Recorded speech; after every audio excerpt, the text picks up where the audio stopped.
good morning, afternoon to you, wherever you may be. It is 1 o'clock in the Central Time Zone. My name's John Russell. I'm stuck at home, and today I'm stuck at home with Karen Pickering, who is not only a comedian, she's also the co-producer of a show called Day Drinking with Mom that's very, very popular around the Minneapolis area. And I've seen you do some other little of these video podcasts too. So welcome to you. Thank you for coming on and spending some time with me. Well, thank you, John. You're welcome. But I'm glad to do it. This is a little bit of fun on a sunny Earth Day, you know. Yes, it is Earth Day. And by the way, but people might want to know what part of Georgia you're from. I'm originally from Boston. I keep trying to escape. And I always tell people I'm stuck in Minnesota because I married a Lutheran. So, and tried to get him out a couple times. But like I do a joke about, I live so close to the airport. So when I have a mood swing, I can get the hell out on Delta, you know? So it's funny because you know my supervisor, Wendy Mayberry, who's also a great comic, but also my boss on my day job. And we went to Boston 2 weeks in a row, or in a so it was like, yeah. And I remember, and Rick Logan was, hi Kelly Driscoll, you must be one of Karen's pals. Happy to see you. Thanks for looking in. Kelly, yes. Rick Logan always said, "Oh my God, we're all going to be talking like Karen Pickering when we get home." You will. Which we did. We packed a car and a habit. Anyway, so how are you holding up through all of this stay-at-home business? Oh gosh, you know, as long as I don't think, it's okay. Thinking is dangerous, you know. I try to just do what's in front of me to do. I have a schedule written out. I'm working from home. I mean, I'm not working from home, but my husband is. So I try to behave. Yes. And then we have kids that are almost flown out of the coop, and that's the worry right there. You know what I mean? And then I can't even think. So we're doing okay as long as we don't think. And I tend to live in delusion, anyways, and create my own little fantasy world. So it's exciting over here at our house. You know? Oh my God, I bet. Yeah. So. One of the things that you mentioned when we were talking ahead of time is that you like to, when you're out and doing the shopping or taking a walk or whatever, you like to wave and say hello to everybody that you can. Yeah. I think that's a fantastic idea. Kelly, click the link and let it play. Oh my God. Okay, I have to interrupt you, John, and tell you, Kelly and I went to high school together. Okay. And she was in a local punk band here in Minneapolis all through the 80s. Oh, my. So, she lives outside of Nashville now. So, and then, hi, Lisa Parr. Lisa is a DJ, or was a DJ, and we met out in California in 1983. So it's amazing. I'm so excited that they're able to tune in. So enough of me. Back to you, John. No. We want to hear this story. That's one of the reasons that I'm doing this is because you're one of those people that I know. I consider you a friend of mine, but I don't know you that well. Yeah. And it's one of those things, and people don't realize in the comedy business, we know a lot of people, but we don't really know them. And so me doing this has been a great opportunity to find out about some more people that I know are good people and are interesting. And today is another day. Hi, Dan Bubba. It's good to see you, buddy. Nashville is a great place to drive through. I've been there. There's Julie Bain. Hi, Julie. Good to see you. I wanted to say to some of the younger comedians who have seen you around and out in doing things. News and traffic. That's right. You know, that's part of the thing is if you get yourself in a is she just giving us crap now? Is that it? Is she giving us crap? Lisa? Kelly. Oh, Kelly? Yeah, I'm thinking so. Okay. All right. Kelly, you're giving us crap. I can text her and see. Well, that's okay. That's okay. Oh, she'll find it. She's very easy to do. Mikey Solberg, yes. Good afternoon, Mikey. Yes, Xanax for everybody watching. That would be worthwhile. But what I wanted to say was a lot of the young guys or younger comics that see you out at open mics, yay, we're happy. Uh, Yay, Kelly! and think, oh gosh, well, here's this lady, here's this middle aged lady out doing comedy. She's pretty funny. Gosh, that's cool. Well, okay, on with our lives. But what they don't realize is that you started doing comedy. This is your second go round. Yeah. You started when? 1983. Oh my gosh. I mean, it's, and I never planned on doing stand up really. I was in college and I worked full time at a restaurant, and my favorite place to hang out at the U of M was a radio station, which is now Radio K, and it was WMMR. And that's where I met a lot of my college friends. And we did this, we just got into radio, and college radio was huge. You got to be a DJ, a news person. And they started a comedy show on Friday nights called Buff Me Tenderly. And 4 hours from 10 till 2 in the morning. And we thought we were all over the planet, but we were just in the dorms, you know. And we did this for 4 years, and they submitted shows to different comedy events nationally, and we won prizes. So, oh wow! And we would just write, you know, sketches and do weird news stuff, kind of like SNL for radio, you know. Yeah. And that group of people was graduating, and I was, of course, on the 200 credit plan over 10,000 years. And when they all were leaving, my mom lived in California, and I went out to visit her at Christmas, and one of her customers at her restaurant challenged me and said if I could come back by February 1st, he would give me a job at his radio station. Oh, wow. So that's what I did. And when I came back, I found out he was a liar, but he had his friend hire me where Lisa Carr works. And Lisa's listening to us today too. And she became one of my BFFs and just an amazing person. Oh my God. And we had so much fun. But somebody at that DJ job, it was Monterey on KLRB, an AOR, album-oriented rock station, you know, and somebody there signed me up for an open mic, and at the it was a disco club, and I was going to spin records that night at 9, and they had an open mic at 8, and they signed me up at 8 o'clock, and I was so mad because I had no material, and I came up with the phrase, "I'm just your local librarian, a go-go." Because I was wearing, you know, I had the big 80s glasses and the perm and a mini dress with a turtleneck, because very conservative, you know. If I wore fishnets, they look like thermal underwear, you know.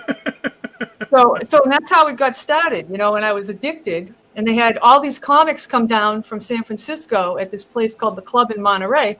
And you had people like Bobcat Goldthwait coming down, wow. Bobby Slayton, Jimmy Celeste was out there at that time. There was and I'm not name dropping to name drop. This is so many great people.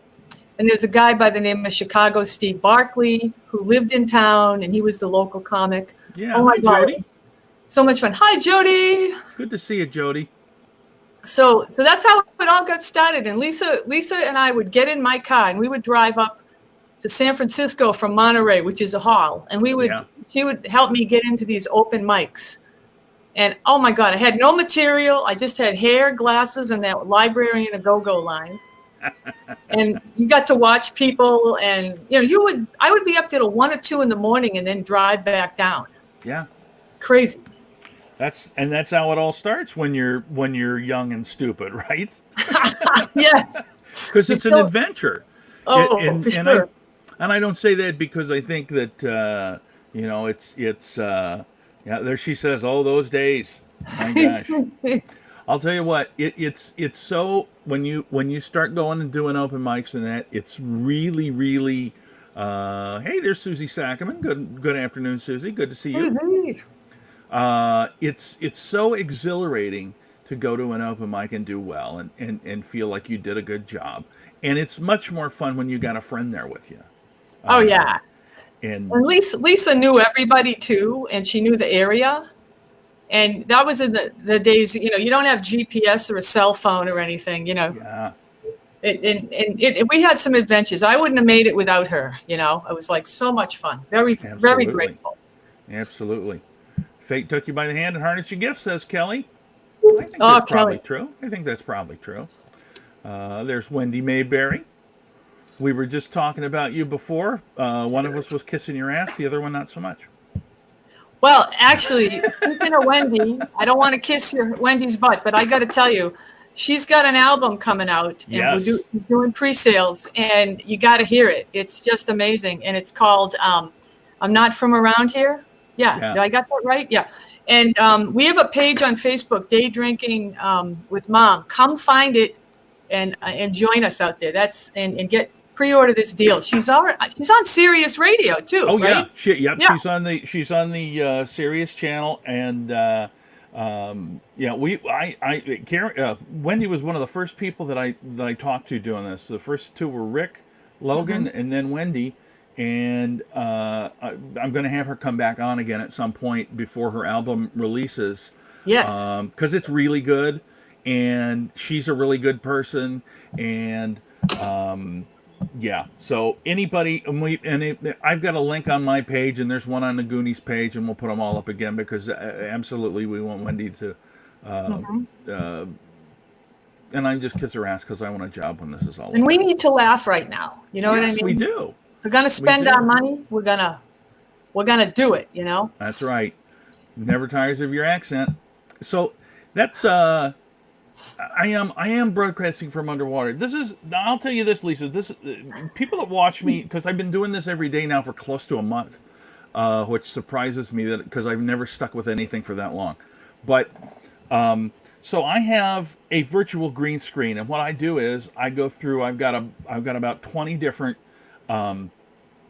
live streams that I'm streaming off of Facebook, off of YouTube, and it just goes right back behind me. Yesterday was the bird feeders at the Cornell Bird Feeders, and that was interesting because there were a lot of it. And then the day before that, the Cheyenne, Wyoming Zoo has a live feed of the giraffe where they play around. So I try to change it up every day.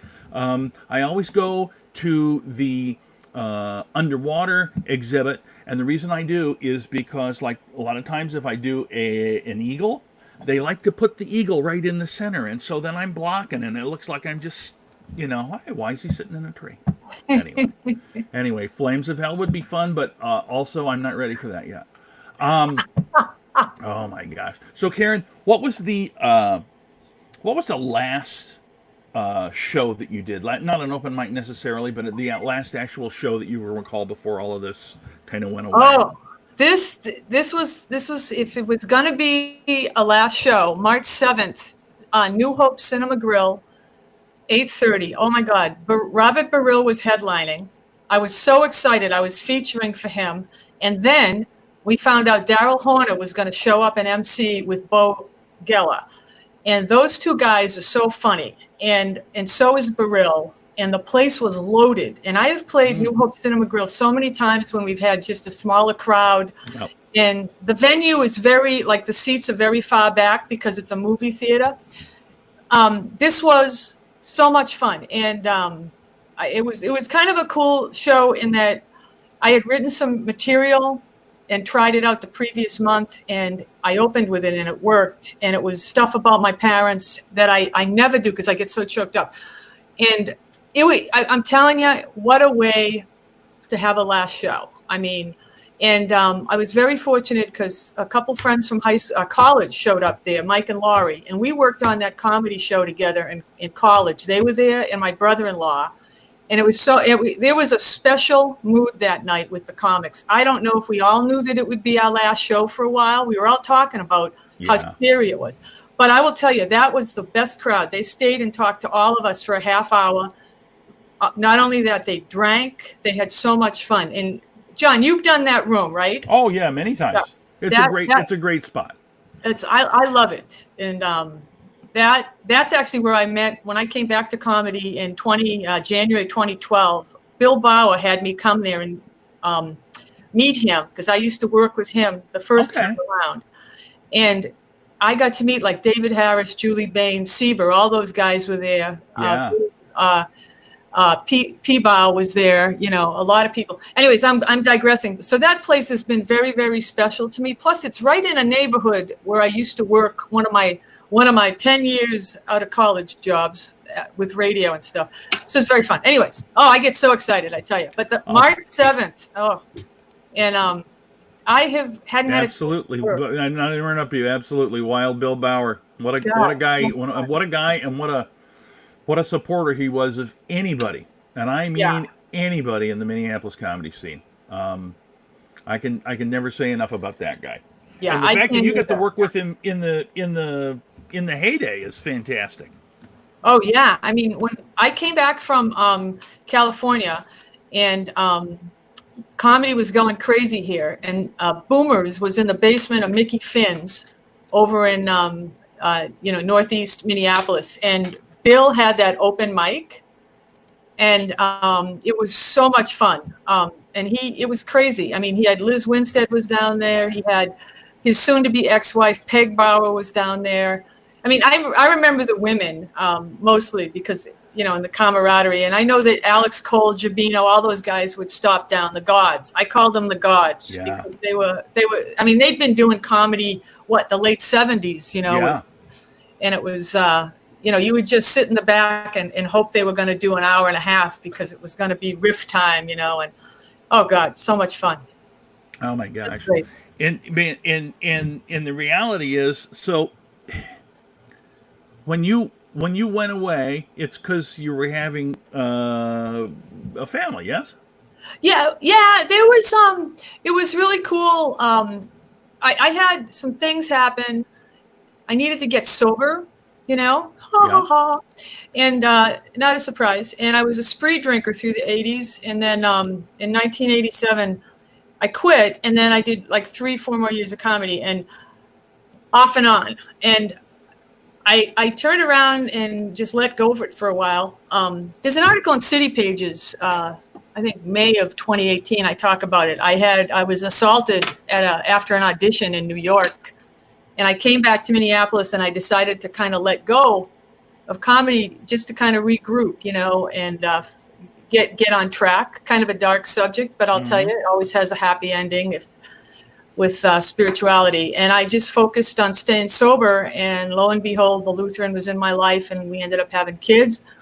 And I didn't come back to comedy for a really long time, But I will say, you never really leave it, because once you start that thing in your head, I mean, after a couple decades of jamming paper into my pockets with little notes and stories and stuff, my husband one day said, "Are you going to burn that crap? Or are you just going to go to an open mic and get it over with?" So that's good support. Yeah. That's what that is. Yeah. And so when you started, because the second time, yeah, it was a little bit different because you already knew Bill. And did you know some of the other people that were in the scene still? I reached out to some. Facebook was weird because I could find people, and Kristen Anderson and I started talking, and Priscilla Nelson, too. And Priscilla was doing Ron, thank you for saying that. Priscilla had cancer and was doing a cancer benefit, and Kristen recommended me for the show, and I hadn't done anything like that in a long time. So they gave me my first break back, and and that was cool because we had all worked together in the 80s on What's So Funny About Being Female at Dudley Riggs. And so that was kind of the first break that I had. And then Kristen said, find Bill, because he's really more into the scene than I am at this moment, and he'll have some great stuff to say. And of course, I called Bill up, and he's like, I figured you'd come back. I knew he'd come back, Karen. Although he didn't have a Boston accent, but it was so great, One of the best things about Bill was when he would send you a Facebook message that says, call me right away, and then list his phone number. Yes. It was funny. Call me right away. Will you call me? Give me a call. Hi, Jenny. Thank you for looking in. Jenny. Oh, my gosh.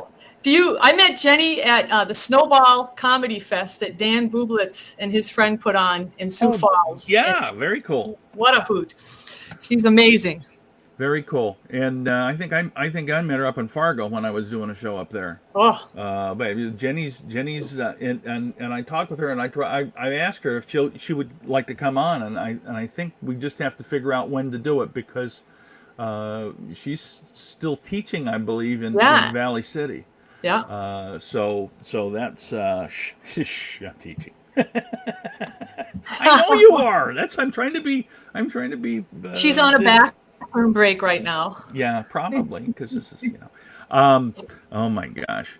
So, what would you say uh, is your favorite show? Like right now, when you're producing the Day Drinking with Wendy, Hmm. is that do you get more satisfaction out of producing a good show, or out of performing at a good show? Um, okay, so I have to say they're both really equal because on that show, both Wendy and I perform, and we're both perfectionists, and we've had amazing people on the show, and it's just been such a blast. And I love to see other comics have a great time with the audience, and it's just been such a gift. I mean, even the shows where we've had, like we only had 30 people or something, it was just amazing. And we do this thing at the end of that show where we do a question answer from the audience. Mm. And it almost turns into about 8 to 10 minutes of improv. They submit questions throughout the show, and that's turned into be a lot of fun. I mean, I love to see others do well. I'm very strict about myself, though. I mean, I can have a great set, and I will be beating myself up in the car, screaming and singing to Adele on the way home. And that's just what I do. In fact, I'm surprised I don't get pulled over more often for that. But I was gonna say I know the feeling. It's like you'll have everybody come up after the show and say how great you did, and I'm like in my own head, I'm like I can tell you at least 12 places where you're wrong. right. I can spot it there. Lisa says her online shopping's out of control. Don't drink and shop. What are you doing to keep yourself busy and away from boredom?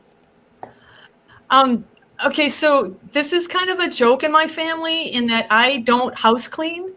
So we have, I had like 20 storage boxes of like every year of the children's lives jammed into a box, like all of their report cards, all of their special clothes, all of their papers.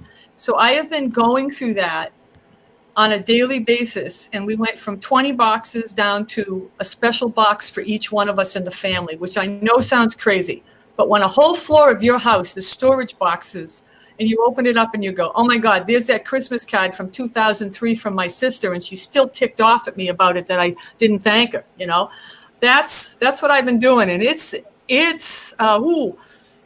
crazy. I mean, I found a bag of all the children's I only have two kids, they're a year apart, but they have all the silverware that you have when they're kids. I found this last week behind the oven. I don't know what we were doing. You walk in the house, it doesn't look that way. So I sent the kids this and I said, can I get rid of these spoons? Are either of you pregnant? And of course, my son was really offended. And it was great. And I said, I do want to be a nana, and these are in good shape. What do you think? And my daughter's like, just pitch them. Put them in the backyard and mark the tomatoes with them, Oh my gosh.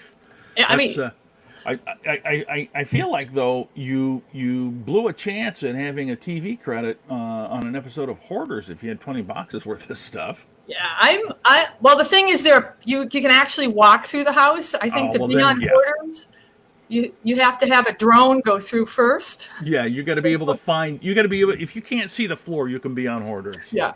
We can see the floor. It's just you kind of wonder what the heck's going on down there. It's Oh my we have a god. we have one of those tiny Orrin Thompson homes, so you have like four little levels, Mm-hmm. and now we can use that lower level. Perfect. So 20 years in the same house, it's dangerous. It's Well, but oh. 20 years in the same house means that you were able to stay in a house for 20 years. You I've know? left a few times, not because of the marriage or anything, but on a lot of trips. Yes. Keeps everybody happy. So let me ask you this: between when you first started doing comedy and now, um, how many states have you performed in for comedy? Wow. Um, you know, trying to think. I did a lot of strange things in the 80s. I would go to Chicago and I would work the weekend and someone would tell me that there was a club in Indiana and Michigan and I would just go. So I've probably worked in 17 states. Okay. So, I mean, and that's pretty good. This time back, I haven't done as much road work as I'd like. I have a lot of PTO if things ever go back to normal. And they actually, my last review just before whatever this pandemic thing is happening, they said, we really like you to take your PTO. You've got about 3 months. So, You can and come I up said, with. well, do you still like me? Well, you kind of need to use it because you'll lose it. So Yeah, yeah. thank you so much. My gosh. So that's kind of the thing. It's like road work. You end up meeting a lot of different people. Oh, yeah. And so like, and I usually ask this question in a different way, but since we're sort of already talking about it, who would you say would be the most recognizable talent that you got to work with, either now or then? Well, I got to work with some really interesting people in the 80s. I mean, so much fun. I mean, um, I worked with, all of us got to work with Liz Winstead before she went to LA. And there was Phyllis Wright and Liz Winstead, and Scott Hansen did a couple of all female shows like that. But 86, 87, I got to work with Emo Phillips, Oh Tom wow. Arnold, and I got to work in Chicago. Starting in 84, I started driving to Chicago, and I would work at the Chicago Comedy Showcase. And I worked with, we had Nora Dunn dropped in. She had Oh been over wow. at Second City. You had Joey Gutierrez, who was from that Second City group. I mean, a lot of people that at the time, I was also somewhat naive too. And if a famous person came in and wanted to bump me, I'd say, if you buy me a regular Coca-Cola, that'd be great. And you can have all my stage time. And of course, they'd tell me later on who it was. And I'd be mortified that it's such a lippy witch. But actually, if Lisa's listening, there is a true story. We were in Cobb's Pub. John, can I tell this story? Honest to God, it's such a sidebar. Sure. I had just started doing comedy in Monterey. I drove up with Lisa, and Robin Williams had walked in. Now, I was mad because I wanted to get my set done because we were going to drive back to Monterey. And he went around and asked every comic graciously if he could have their time, which he didn't have to do. We could all just have been bumped because he was Robin Williams. And I can remember using that Coca-Cola line with him, and he bought me a Coke. Oh wow. And I was like, and I mean, I'm not saying this because it's a made up fun story to name drop, but honest to God, I was such an idiot at times. And then afterwards I think I looked at Lisa and I said, honest to God, that's Robin Williams. And I just lipped off for a Coca-Cola. And it was like, and then I don't think we left San Francisco till 6:00 because this guy went on till 2 or 3 in the morning, and then other comics go on. And they had like 4 open mics in San Francisco, so you didn't want to leave. And I'm sure I was in classic form when I showed up for my waitress shift before my DJ shift. I'm slurring my words. I don't drink anymore, but anyways. That's okay. You get practice. Um. Oh my gosh. Oh my gosh. So in all of that time, Karen, uh, and here's yes, a rare show. That happens, That's the thing about this. And in people, people that ask me about comedy and stuff, it's like you run into people, and we know a lot of people that have been on television. Yeah. Oh, yeah. And in to us, because of how it happens that we run into them, we're working and they're working, and it's like not a big deal. But like I know with some of my relatives, it's like a huge deal. Yeah. Like I was fortunate enough before the Impractical Jokers blew up so huge that the second road show, the second live show they ever did was at New Hope Cinema Grill. Oh yeah. And Yeah. I was their opening act for 4 shows, which was insane.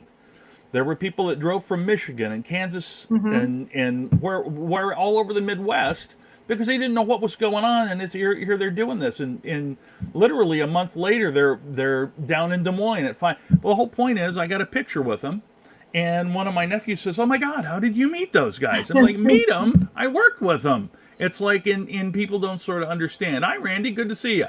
Thanks for checking in, buddy. Hi, Randy. So one of the things I was going to say, I mean, I've had the chance to work with a lot of really cool people that were famous, but the thing that I would tell young comics about what happened for me that night in San Francisco was that I realized that no matter how big somebody got, they still wanted to come home and practice, and they were going. Robin was going out to any stage he could get stage time on, and it was really a good lesson, you know, that you're going to practice. You're going to go out and do this any chance you can, you know. Oh yeah. And that really that night I learned a lot, you know. Besides the fact, what a gift being able to see that for free, you Oh know. my gosh, And absolutely. it's just amazing.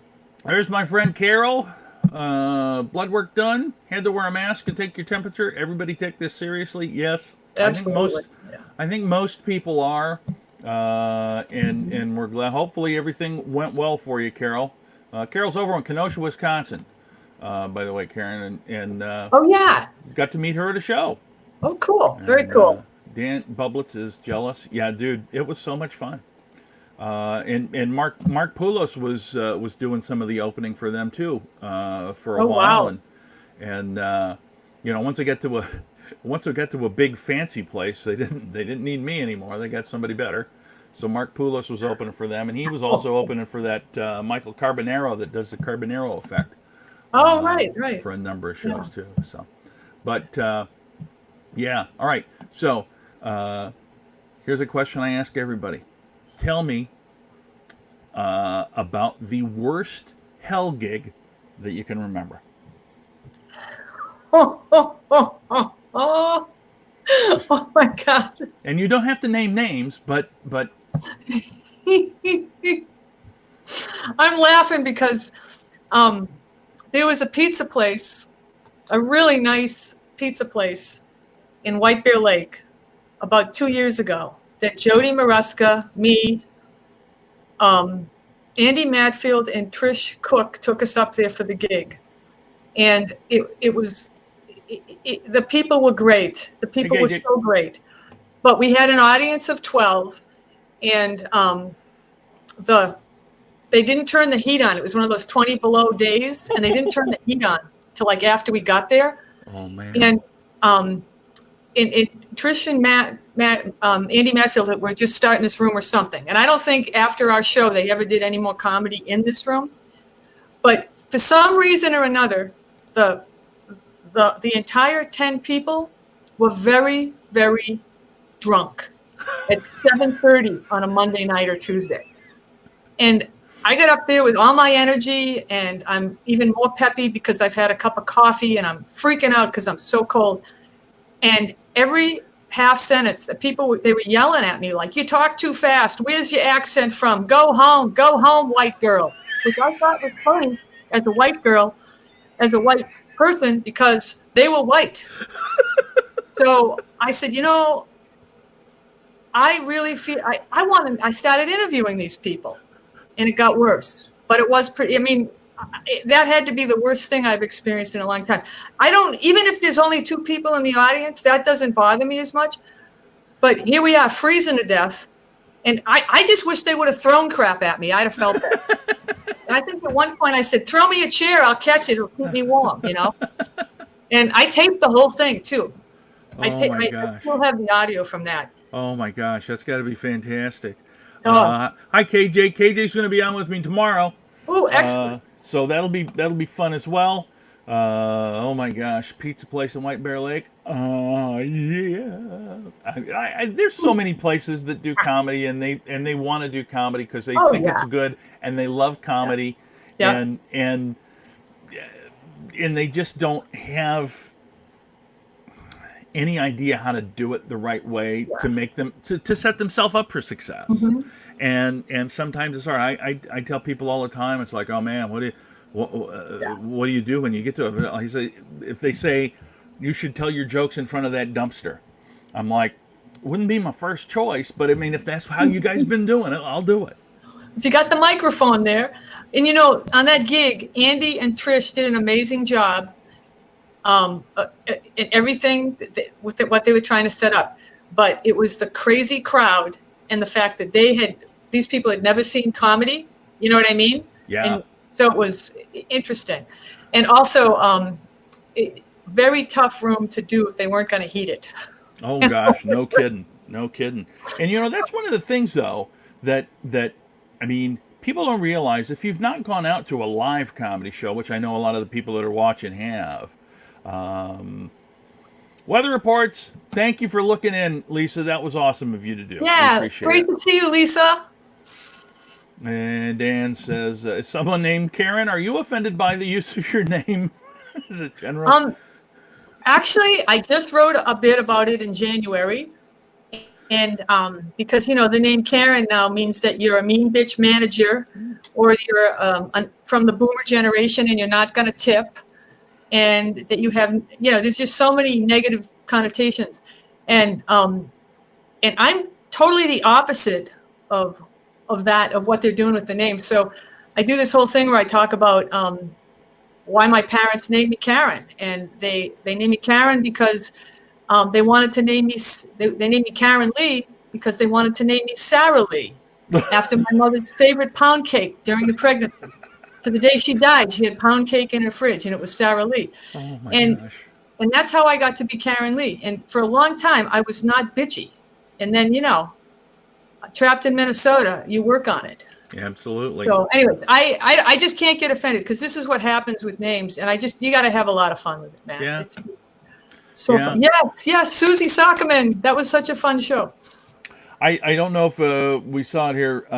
Carol asked, have you ever been at a loss of words while performing? Yes. Recently, or probably, I think it was November, December, on the day drinking show. I was in the middle of a set. I had two good friends that were going to show up. I hadn't seen either one of them in 10 years. And I was preoccupied. And I got halfway through my routine, and I had told the audience up front, I'm waiting for some special people. I'm so emotional tonight. And then I went into my set, and all of a sudden I blanked. And thank God these special people walked in the room, and I could go, ladies and gentlemen, Sarah and Joe just arrived. I love them to death. And we gave them a round of applause. And then I went back into the next bit. But that got you back on track, huh? Oh my God. But there was that. I mean, if you knew me, you knew I was just blanking out, man. Oh yeah, Sarah Lee was good cake. It was a good cake, yeah. They had a, and it's funny. They had my grandparents lived in Northeast Iowa. There used to be a Sarah Lee factory, in not very far away from where my grandparents lived. So, yeah, whatever. Oh, I love it. I would be, they had a Sarah Lee, they probably had a wholesale store, and it's a good thing, John, I didn't live down there, because I know, I'd have been in there. Oh, yeah. Crazy. Everybody doesn't like something, but nobody doesn't like Sarah Lee. And they hate Karen Lee, that name. Oh, my God. All of it. All right, so we talked about hell gigs. What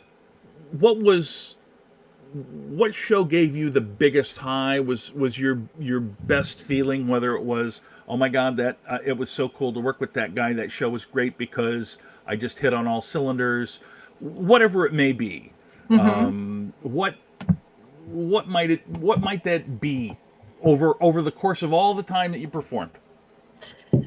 I've been so fortunate, and I don't know if I can just pick one. I had some really fun shows. We've had a couple day drinking shows where we had Tim Harmston and Mary Mack on, and it was just a blast. A lot of those shows are just a blast anyways, and they've been such a high. And working with Wendy Mayberry is just freaking awesome. So there's that aspect of my life, which is so much fun. There's also what's really been a riot is sometimes I've had, I'm trying to think of who I got to work with at the Joke Joint. Everybody. I mean, everything at the Joke Joint was so much fun. Yeah. Oh God, I can't believe I'm stuck for words. But I had the first time I did comedy, I got to work with Bill Bauer a lot, and that was always fun. That was always a blast. Great show, and you kind of go, bam! I want that to happen every single time. You know, it can't, depending on audience and stuff. But this time around, people, like Michael Thorne books a lot of stuff up at, when he's had some of his stuff, and working with him was just amazing. Julie Bain is putting Tony Deo at the Joke Joint up, and that was actually an incredible show. I got to work with Ryan Call, who was our MC, and I was featuring, and Tony's out of New York, and he's done Gotham and Carolines, and he's done Conan, and that's just amazing. It was so much fun. So yeah, I guess those experiences, Yeah. more than you want, but I've been really lucky. It's nice because you have them and you can remember them. Yeah. And they boil you through on the nights where it's not so great. Oh, for sure. For sure. I haven't told you one of the last shows that I got to do, and it was I did 2 nights in Janesville, Wisconsin with Mark Poulos. Oh, fun. And I just always have to say, if it wasn't for Mark Poulos, I probably would be living with my mom right now. Mm-hmm. But we did 2 nights in Janesville, Wisconsin, and I got a call from the people at Bonkers about doing the casino up in Harris, Michigan on Sunday night. I figured, Mm-hmm. I'm already there. Yeah, I'll do it. Mm-hmm. There was a huge snowstorm. It took me way longer to get up there than it should have. And of course, when I got there, there were 12 people at the casino in total, Oh, wow. not even the show, right? And it's like, I just had these 2 nights that were so awesome in Janesville, and this sucks. And it sucked not only because I had to drive there, but it's like it all averages out, doesn't it, to a degree? I mean, Oh, yeah. you kind of forget the lousy stuff and remember the better stuff more. I don't know. Yeah, you try not to remember those tiny little bar gigs where you kind of wonder. Yeah. And there's Kelly. You wonder, oh my God, What am I doing? I'm Why using am I doing PTO. this? Yeah. It's and I've told this story before. One of the show. I mean, literally, if it wasn't for Stephen Tovar kind of talking me off the roof, and I wasn't on a roof, but I literally was like in the middle of nowhere, 30 miles north of Grand Island, Nebraska, doing a show in a pole barn, and I'm just thinking, what? And I'm literally losing it, going, what in the hell am I doing? Mm-hmm. What am I doing? Yeah. So it all happens that way, I guess. Oh, for sure. Yeah. I don't know. All right, so let's see. Virtual open mics. Have you done any? I haven't done any, but I'm doing one tonight. Andy Waglighter he's got one, so I'm going to try it. 3 to 5 minutes. I've been watching shows. Ali Sultan has some shows he's been doing, and I've been watching those. And the talent is so great. But to me, it kind of reminds me of doing TV. I had the chance to do a couple TV things not anything big, Twin Cities Live, Channel 9 in the 80s. But there's that feeling of you got to have it ready and you got to keep going.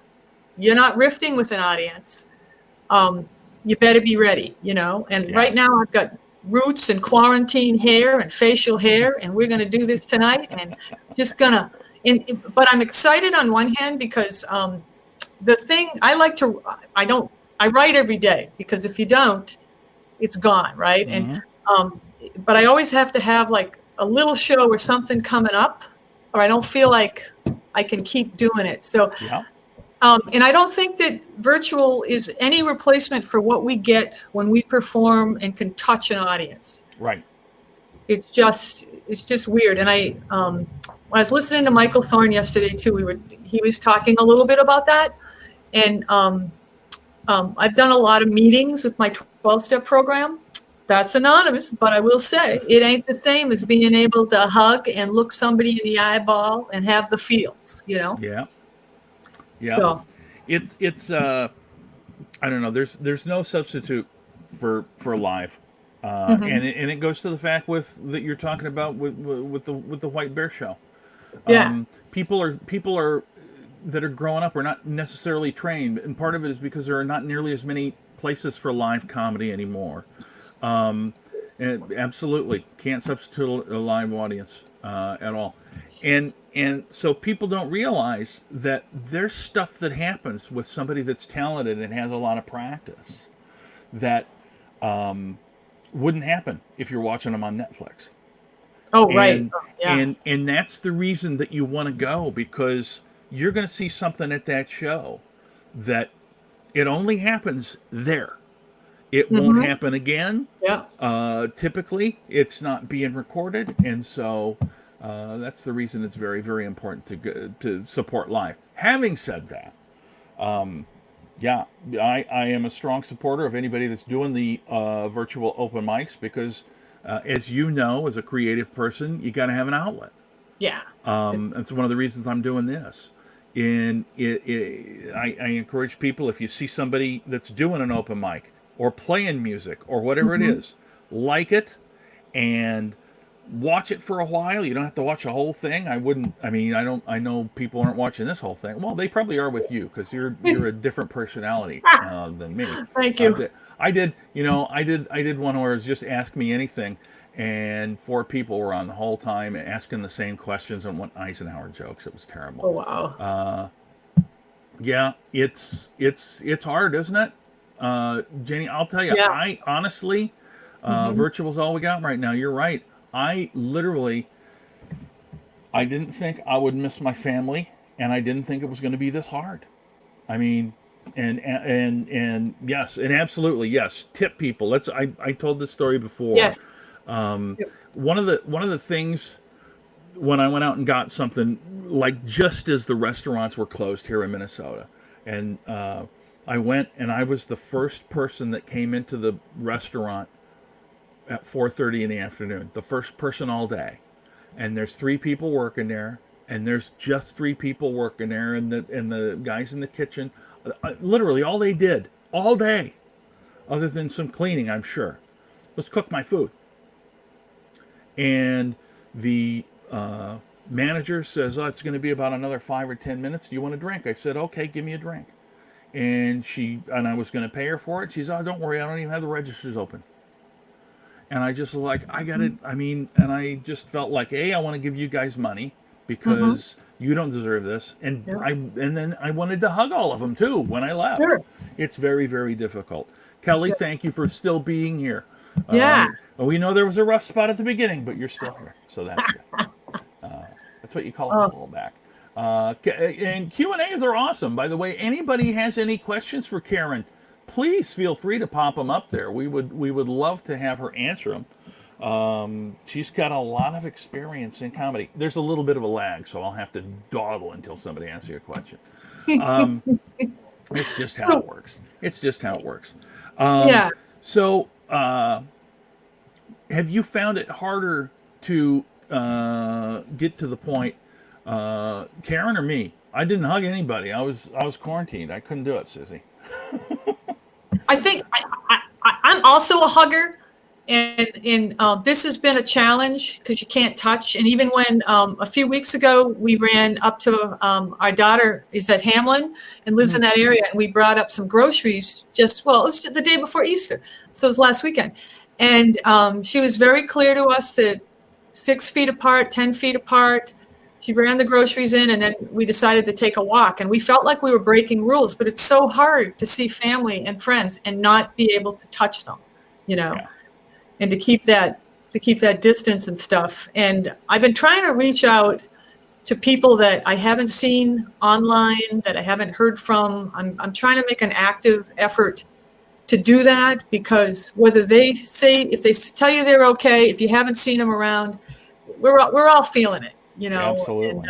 get them out there, talk, FaceTime, look them in the eyeballs. I know that's scary, but Yeah. this could be longer than May 4th, So here's the thing. I'm scheduled to headline down at Goonies Comedy Club in Rochester on June 6th.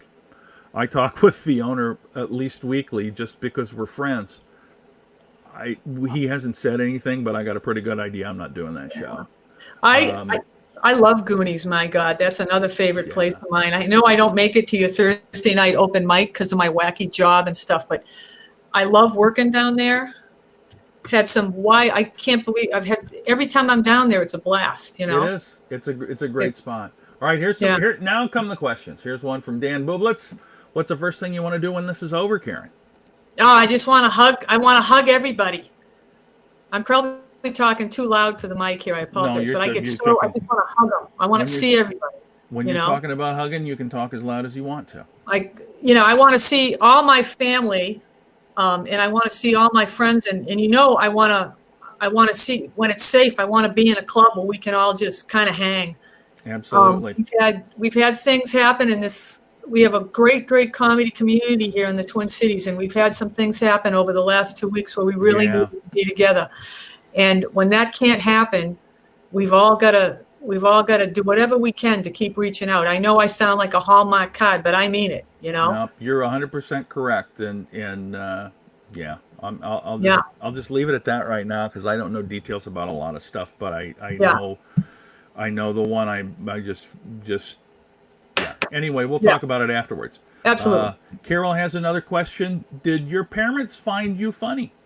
Oh gosh, no, no. My parents were very young. Mom was 16 when I was born, and dad was 19. And I really feel like I raised them. I was a very old, mature kid.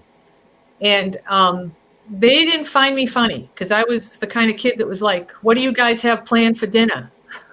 What do you, should we clean the house now, you two? What's happening? But it was the late 60s and they both worked and my dad went to college and then they got divorced. And now they find me, now my dad, I think he finds me funny a lot of the time.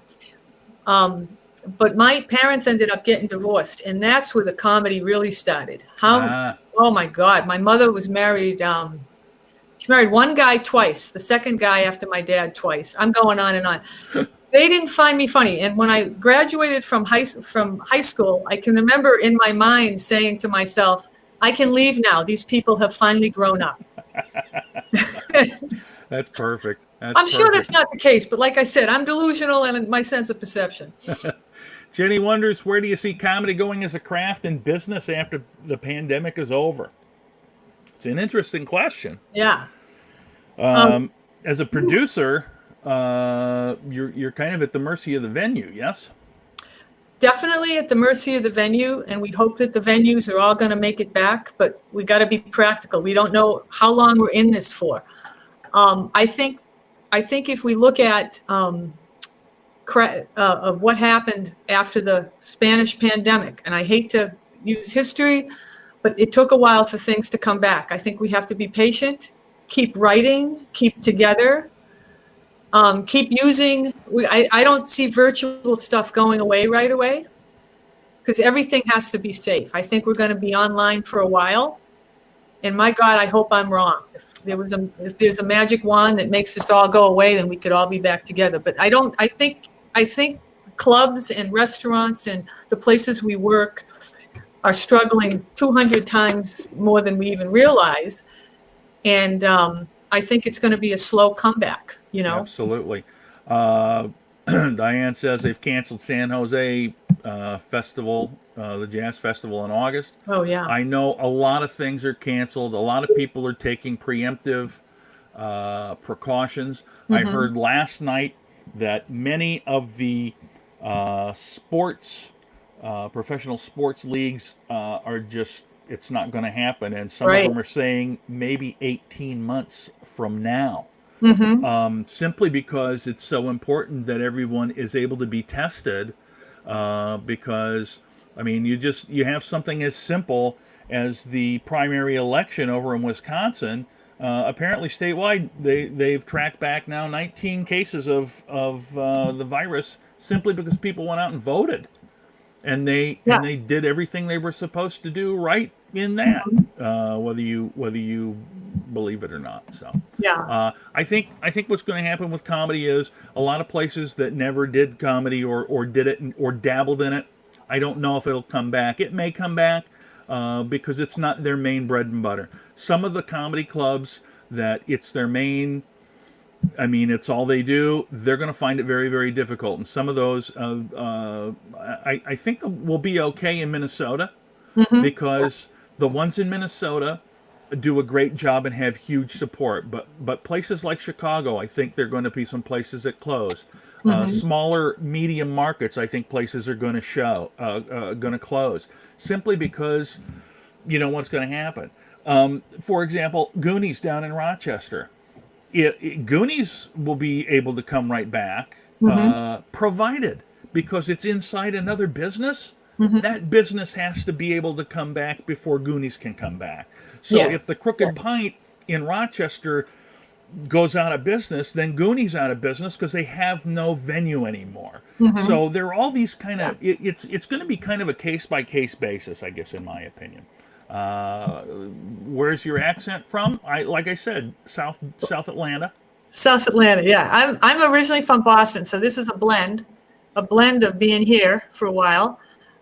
So I want to sidebar to something because there's somebody that's been watching the show that's very dear to me, and I want to give a shout out to my cousin Diane in Salem, Massachusetts, Oh, who brought up the San Jose Jazz Festival because she lived there for like 20, 30 years. So, but anyways, Diane, thanks for watching. A very smart, brilliant, funny woman. So, um, who sings? But anyways, oh wow! Happy to have her yeah, on. Maybe we should have her on one day and sing. yeah, it'd be pretty cool. I've been trying to get somebody with music. I had a guy from Detroit, Kevin Framus, played Night Moves, and it was Oh, probably the cool. most watched chunk of the entire show. Not a fan of Bob Seger, but that's okay. That's okay. It's good. You know, whatever, Yeah. whatever. Here's one from Rosanna. Favor of opening everything up. Ooh, um, I don't know. I think we need to go with the medical people on this and the scientists. I mean, my God, I'd love to see everything, but it's got to be safe. Yeah, And absolutely. absolutely. And Rosanna, great to see you. Rosanna and I were lunch ladies and food service associates in School District 196 for 4 years together. 196. That's where all my kids went. Yeah. Oh my Great. gosh. Where did You your know, kids go to high school, John? Rosemount. Okay. Yeah. All right. My kids, they were at Falcon Ridge and Eastview. Oh yeah. Although they would have wanted to go to Rosemount or the School of Environmental Studies, Oh. but I didn't want to have to drive them too far, and I made them walk. I'm a mean mom. Well, you're not. That's not mean. That's just being a mom. Um, do you think virtual and live performances will merge? Well, I think in many cases they are. I don't know if you get to see when I had Mr. Showtime David Scott on with me. He's Yeah. down in St. Louis, and he and some of the local St. Louis guys actually go to the comedy club there, the Backdoor Comedy Club in Fallon, Missouri, and actually do a show and stream it out live, and they sell tickets for it. And you know, it's to raise money to help keep that comedy club open. Hmm. Um, but I mean, I think they had like 120 people that paid $5 to watch it. So I think I think there's going to be a mix. You know, I really do. But that's just Jody's got a show booked for June. Well, it depends on when in June, Jody. Um, Towards the end of June, maybe. But I don't Yeah. know. It's still Hmm. you know when you look at New York and I watch Governor Cuomo every day, things seem to be on a downward trend there, which is great, but that doesn't mean that it's over. Jody had a November cancellation. Oh, it was a hospital. Well, yeah, they might. Uh, yeah, it's just crazy. It's so hard to know with this because we've Hmm. never ever had to deal with it. June 5th, yeah, I would assume that it will cancel quick. Yeah. Karen is a wonderful human being. I couldn't agree with you more. I'm not allowed to Oh, have thank you. I'm not Thank you. allowed to have anybody that's not on here with me, and that's my mother. Will give a review afterwards and say, "Oh, she's a nice girl. She's Hi a to your nice girl." mom. Thank you. Yes, yes. Um, Yeah, it's interesting. We just don't know anything about this. We don't know what'll happen. You hear now the latest news is there might be a second push with this stuff, but it might be just because the first one isn't over. You know, Right. it's Right. just there's just so much that's unknown about it, and it makes it kind of scary. And I just hope we all can get out of it as quickly as possible. Thank you very much for watching, Jenny. It's always great to have your support, even if you are in class, because I don't want you to get in trouble with the state of North Dakota. Yeah. Hi. Thanks, Jenny. Yeah, it's going to be interesting to see how it plays out. And John, I thank you so much for having me on the show. This has been great. And I look forward to working with you again here. We're going to do something. Absolutely, we are. I don't Yeah. know when, I don't know how. For all of you that watched today, I appreciate it very, very much. Karen, thank you so much for taking an hour out of your day to sit Very here and grateful. talk Thank with you. me. It was Yep. so much fun, and I hope you all enjoyed it. For those of you that watched, thanks, because I'm just really grateful every day because you guys have zero reason to watch this, none at all, and it means a lot to me that you do. I also encourage you, like I said before, go around if you see somebody that's doing something online, live streaming, like it, watch it a little bit, Yeah. give them a little bit of a boost too, because it really means a lot to us that are creative and get stuck. All right, tomorrow, Kalachi Javid, KJ, the comedian, will be with me at 1 o'clock. I hope you'll tune in. He is a very interesting man as well, Oh, and I will love look him. forward. I will look forward to speaking with him. So, the rest of you, thank you so much. And let me get this here, and I will say a fond bye bye. Bye.